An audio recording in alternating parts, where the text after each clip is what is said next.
Hello, this webinar is titled The News. Why do people believe what it says?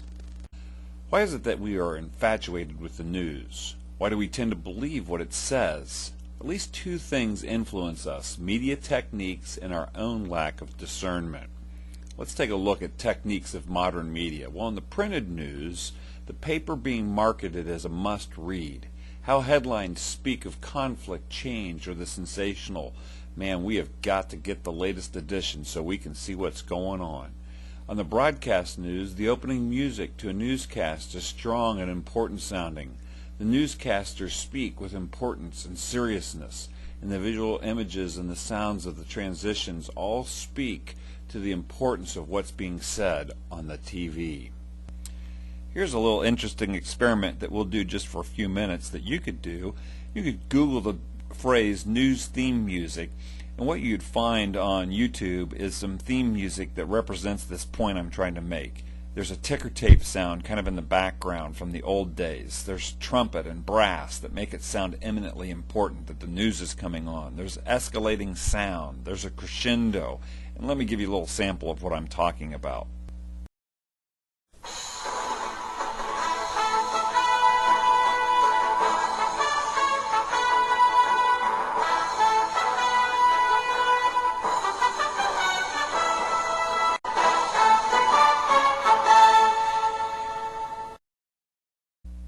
So the theme music says, da da da da, this is important. Listen up. You're going to need to know this information. The other thing that you'll find on news channels is this.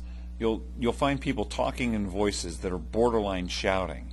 You'll find multiple people in round tables where they're talking over one another. And it's questions, questions, questions. All of this is to get you interested, engaged, in absorbing what the news wants you to absorb, and to get you anxious, to get your adrenaline running, and to get you addicted to the news product.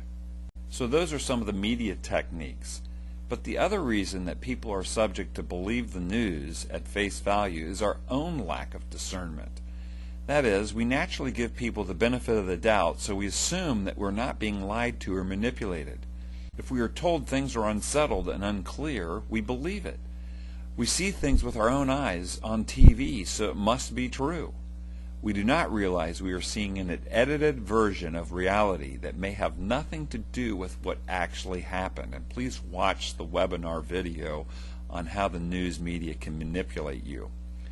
And we do not take time to think or understand how worldview bias determines what is reported, how things are reported, and what might be omitted. The other thing that comes in under our own lack of discernment is peer pressure and group pressure. We don't think about this in terms of being adults and experiencing these things, but listen here. We're scared to speak up and express an opinion that's different than the mainstream prevailing view. This is because the people on TV are perceived as experts, because others around us will express doubts on our own expertise, and because it's easier just to believe what the group thinks, to go with the majority flow.